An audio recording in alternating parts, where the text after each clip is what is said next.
Oke, halo semuanya. Jadi hari ini saya akan membuat video penjelasan tentang aplikasi POS atau Point of Sale.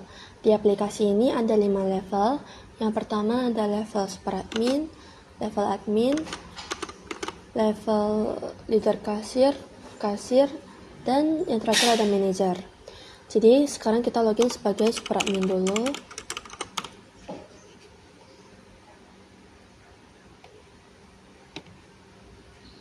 Nah, jadi super admin itu bisa mengakses semua yang ada di aplikasi.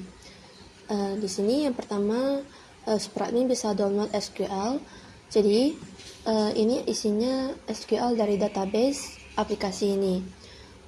Kalau super admin import file ini ke SQL, otomatis nanti bakal berisi data-data dari aplikasi ini. Pertama kita ke user. Nah, di sini ada data user dari aplikasi. Lalu ada data level, log activity. Jadi di sini super admin bisa melihat kegiatan aktivitas apa aja yang dilakukan oleh user aplikasi.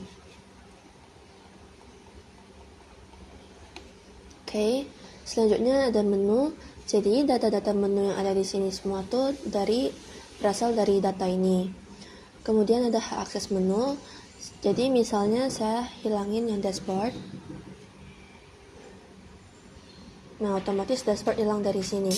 Terus kalau saya centang lagi, nah, dashboard bakal muncul lagi di sini.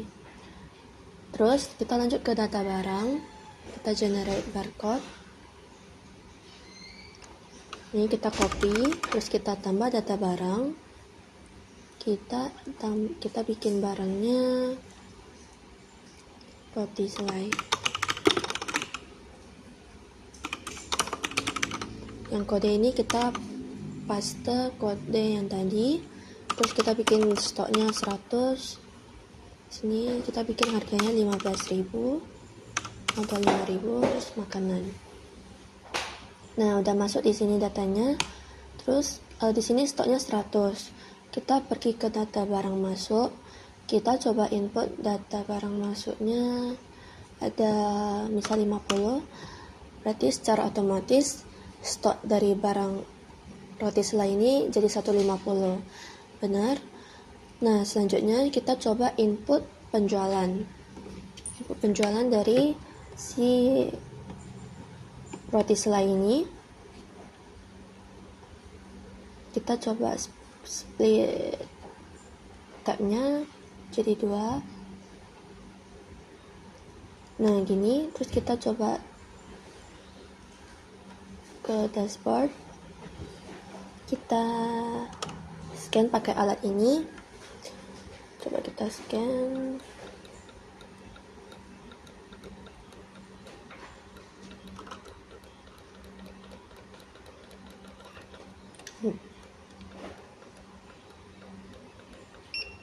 Nah, jadi otomatis bakal ke input di sini 1.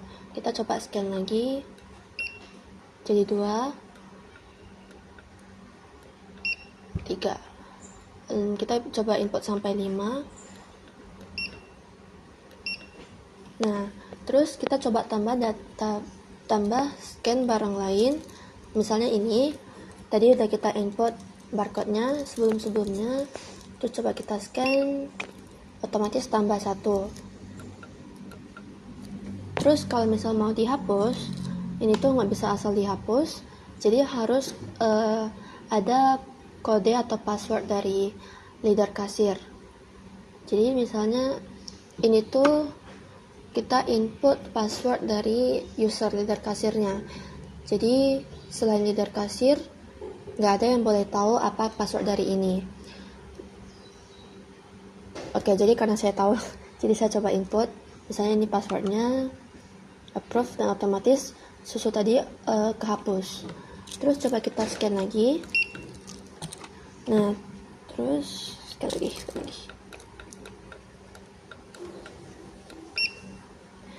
Nah, jadi di sini totalnya 95.000. Terus kita coba input bayarnya 100.000. Otomatis kembaliannya dihitung sebagai 5.000. Terus kita simpan penjualan. Nah, ini muncul notanya. Setelah input penjualan bakal muncul nota kayak gini, dan datanya udah sesuai kayak yang tadi. Total 95, bayar 100, dan kembali 5.000. Sekarang kita kembali lagi ke datanya. Tadi kita input yang roti selai 5, berarti seharusnya sekarang stoknya ada 145. Benar di sini. Oke, selanjutnya kita ke di sini ada data kategori dan metode, ini metode pembayaran. Terus di penjualan ini ada nama pembeli. Ini harusnya nama kasir. Nama kasir.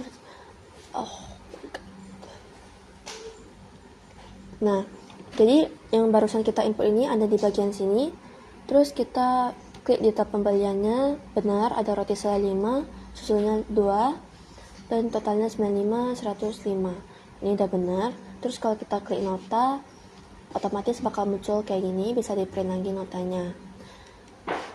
Terus di setting nota, ini tuh buat setting dari nota. Misalnya kita edit ini jadi POS. Nah, titlenya POS. Terus kalau kita mau print nota,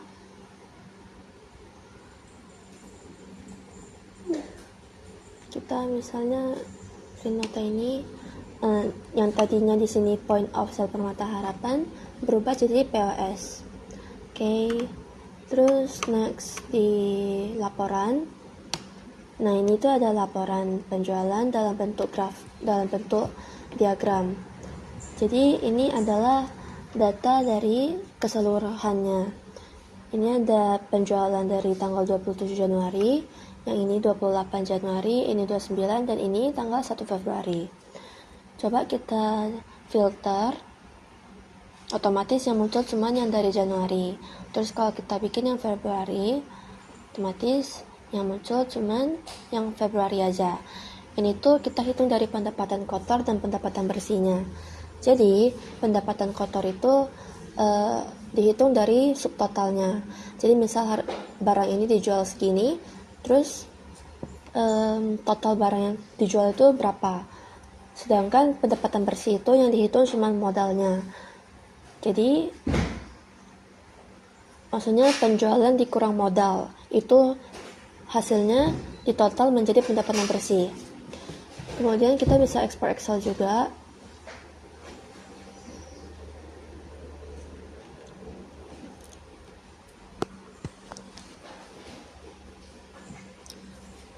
Kita lihat di Excelnya. Nah, ini ada data kayak gini. Sama aja kayak versi diagram tadi, sama aja, tapi bedanya di sini ditunjukin barang-barang apa aja yang kejual, terus harganya, jumlahnya, subtotalnya, terus modal, dan ini pendapatan bersih. Oke. Selanjutnya, kita coba login sebagai admin.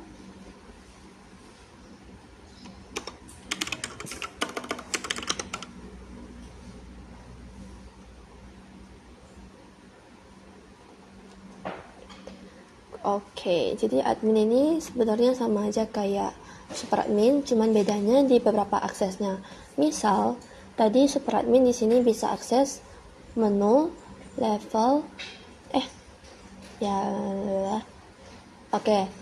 admin nggak bisa akses level, akses menu, dan log all. Jadi admin ini cuma bisa akses user. Itu pun yang super admin nggak bakal muncul di sini. Jadi misal kita input data user pun nggak ada super admin. Jadi admin ini nggak bisa tahu super admin ini ada. Terus kita ke log activity. Jadi si admin ini cuma bisa lihat aktivitas yang dilakukan oleh dia sendiri. Terus ya ini sama seperti yang super admin tadi. Sama aja. Terus di keuangan ini juga sama aja, penjualan dan laporan. Nah, admin ini juga nggak bisa akses nota setting. Selanjutnya kita login sebagai leader kasir.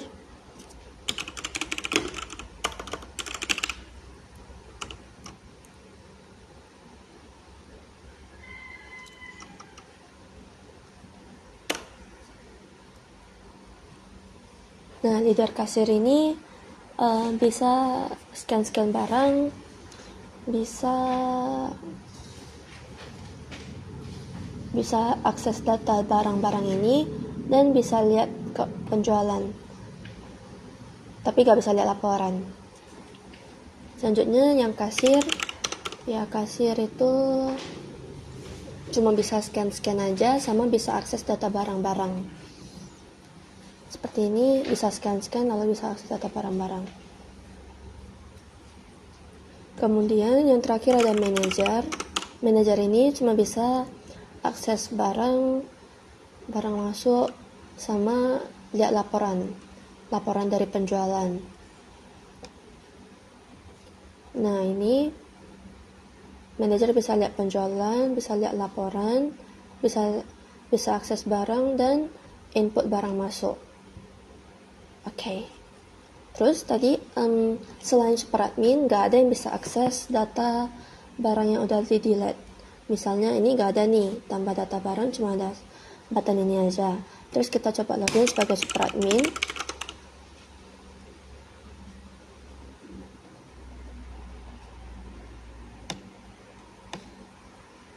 Kita lihat di barang. Nah, gak ada ini. Yang ini cuma bisa diakses oleh super admin aja. Jadi barang yang kehapus bisa muncul di sini. Oke, jadi sekian penjelasan dari saya. Mohon maaf apabila ada kesalahan dalam penjelasan.